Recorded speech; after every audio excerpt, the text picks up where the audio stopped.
Bonjour à tous, c'est toujours un plaisir de vous retrouver. J'espère que vous allez bien et que vous continuez sur votre chemin en, en sentant en vous qu'est-ce qui est juste et non. Voilà. Alors, de quoi allons-nous parler aujourd'hui? Cette terre sur laquelle nous sommes véhiculés à longueur de temps. Donc cette matrice dans laquelle nous sommes actuellement. Et voilà, est-ce qu'on connaît vraiment cette terre? Oui, on la sent sous nos pieds, mais des fois ça tremble, des fois ça... Voilà, des fois il y a aussi des peurs, hein, des peurs aussi que tout ça, ça s'effondre en soi ou autour de soi. Et puis donc, on ne tient pas tellement compte de ce qu'on fait, de la conscience de où on est et ce qu'on fait. Et cette terre, ben, nous rassure quelque part parce qu'on peut poser ses pieds dessus. Mais quelque part, est-ce que cette terre, c'est vraiment celle qui nous permettra d'être solide en soi dans tous les événements de notre vie? Ça, c'est une bonne question. Alors bien sûr, il y a beaucoup de cataclysmes qui se produisent aujourd'hui. Dites-vous que ces cataclysmes, vous les avez aussi dans votre tête. Donc comme vous les avez dans votre tête, elles se manifestent de plus en plus parce que vous prenez foi, vous prenez des croyances, ces croyances-là, vous les mettez en place. Et donc ces chamboulements se créent aussi en vous et autour de vous. Ces peurs les plus fondamentales sont aussi liées à tout ce qu'on voit entre les tsunamis, les tremblements de terre et autres. Et tout ça, ça dure depuis des millénaires. Et des millénaires, c'est déjà gravé en soi.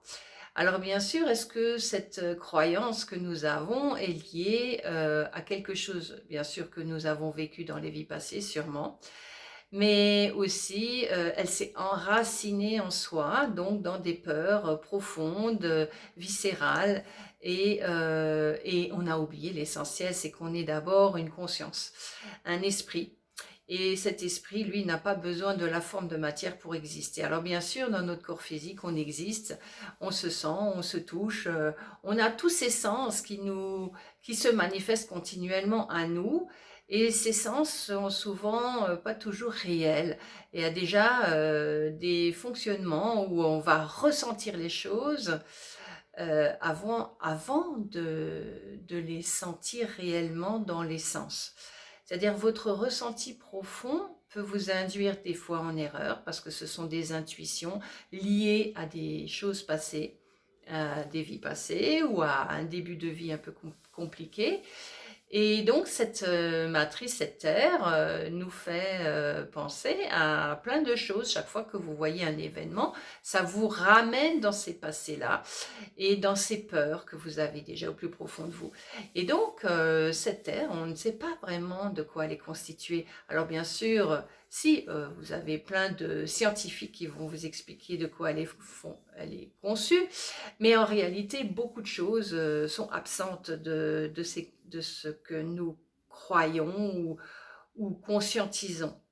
Or, il existait des êtres avant nous, et qui existent d'ailleurs toujours, et qui vivent au centre de cette terre, et non pas des gens forcément très généreux et gentils, puisqu'ils n'ont pas la notion totale de ce que nous sommes nous, comme nous n'avons pas la notion totale de ce qu'ils sont.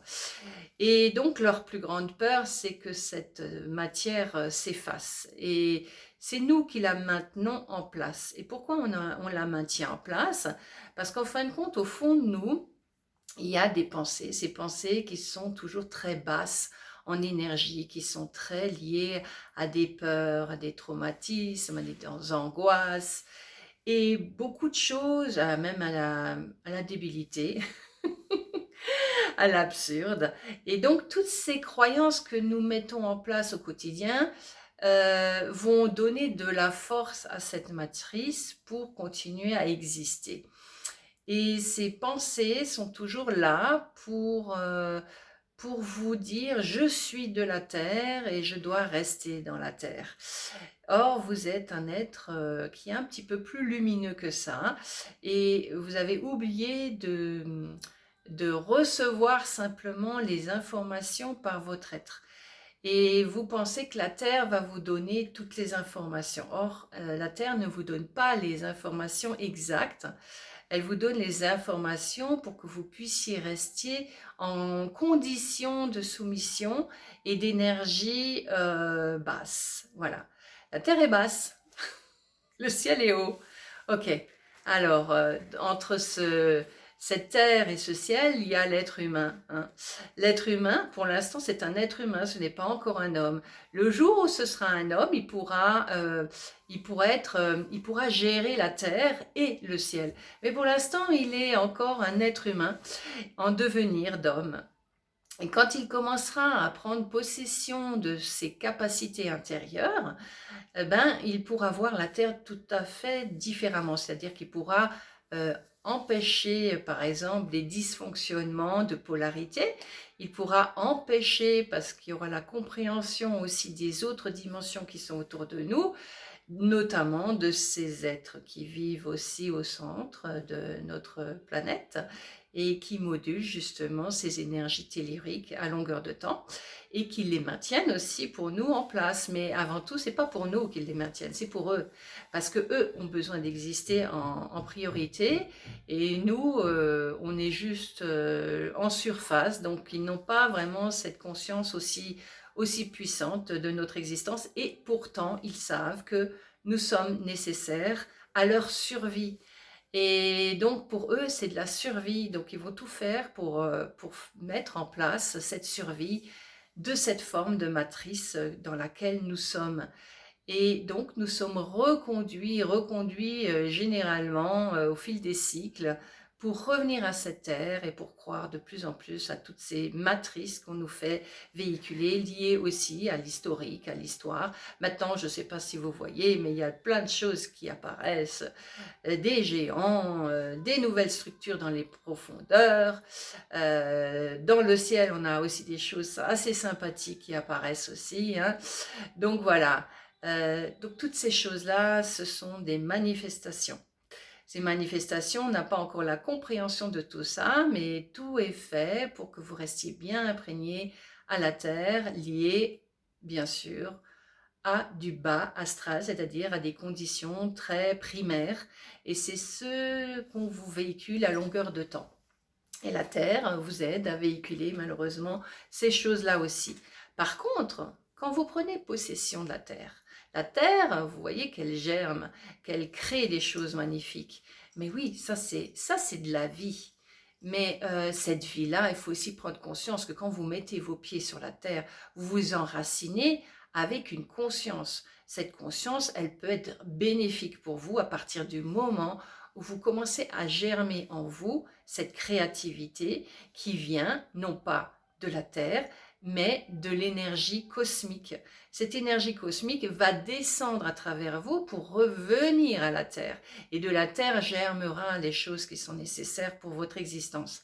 Et c'est comme ça que les choses se passent. Et bien sûr, à ce moment-là, il y aura la création.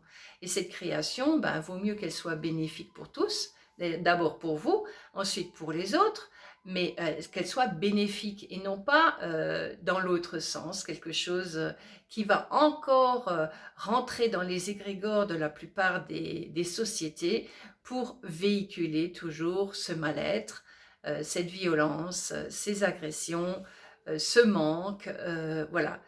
Parce que toutes ces choses-là vous empêcheront de vous libérer de la forme, de la matrice, de la Terre, telle que nous y pensons, plus ou moins. Parce qu'en fin de compte, chacun a une autre manière de voir la Terre. Hein. La Terre peut être quelque chose de magnifique, hein, de bénéfique. Donc, il faut aussi savoir prendre les belles choses de la Terre. Mais il ne faut pas donner de force à cela. Et c'est cette force que vous allez mettre dedans, ou cette puissance que vous allez mettre dedans, qui fera que ça se solidifie ou non. Parce qu'en fin de compte, la Terre n'est pas plus ferme que nos corps. Hein. Nos corps, on a l'impression qu'ils sont solides, c'est pas vrai, puisqu'on a un mélange d'énergie dedans, d'éléments dedans, et surtout de l'éther. Alors bien sûr, l'eau est primordiale là-dedans. Allez-y, absorbez l'eau. L'eau, Vous savez ce que c'est que l'eau? L'eau, c'est en fait, écoute, c'est une conscience. C'est une conscience qui vous permet de véhiculer des choses négatives ou positives suivant ce que vous avez besoin. Alors bien sûr, certaines personnes vont avoir besoin du négatif pour pouvoir se concrétiser. D'autres auront besoin du positif pour se concrétiser. Alors quel est le choix que vous mettez en place? Est-ce que vous allez dans quelque chose un peu plus élevé ou vous allez dans quelque chose d'un petit peu plus bas en conscience? Cette conscience, c'est ce que vous véhiculez à travers votre être de chair, de sang et de terre, mais aussi à travers l'eau, à travers l'air, à travers le feu que vous mettez et à travers cet éther, parce qu'avant tout, vous êtes éther. Voilà, ben, je sais que c'est un petit peu tordu, peut-être ce que j'ai raconté, j'en sais rien. Je vais réécouter ma vidéo plus tard, mais voilà ce qui est sorti aujourd'hui. Eh bien, écoutez, je vous souhaite une belle continuation sur votre chemin. N'oubliez pas que vous êtes un être de lumière avant tout et que cette lumière, il est temps qu'elle descende en vous pour pouvoir vraiment impacter votre être et ceux qui sont également autour de vous. Bonne journée, à bientôt et au plaisir de vous retrouver peut-être en présentiel chez moi, à l'Institut ou bien alors par téléphone ou autre. Merci, au revoir.